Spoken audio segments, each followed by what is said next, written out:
যুক্তরাজ্যে আশ্রয় পেতে দিতে হতে পারে ১৬ লাখ টাকা। এমনই এক কঠোর আইন আনতে যাচ্ছে দেশটির সরকার। যুক্তরাজ্যে আশ্রয় প্রার্থীদের জন্য প্রস্তাবিত আইনে প্রায় ১০,০০০ পাউন্ড, যা বাংলাদেশি টাকায় প্রায় ১৬,৩০,০০০ টাকা পরিশোধের বিধান আনা হয়েছে। রাষ্ট্রীয় খরচে থাকা খাওয়ার ব্যয়ের অংশ হিসেবে এই অর্থ পরিশোধ না করলে স্থায়ীভাবে যুক্তরাজ্যে বসবাসের অনুমতি মিলবে না।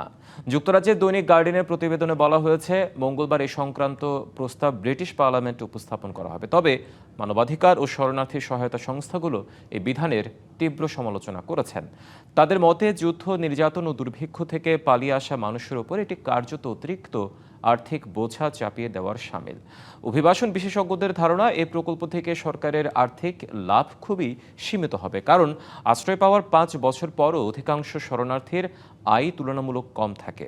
২০২৩ সালের তথ্য অনুযায়ী শরণার্থী মর্যাদা পাওয়ার ৫ বছর পর মাত্র ১৩% বার্ষিক আয় ২০,০০০ পাউন্ড বা তার বেশি ছিল।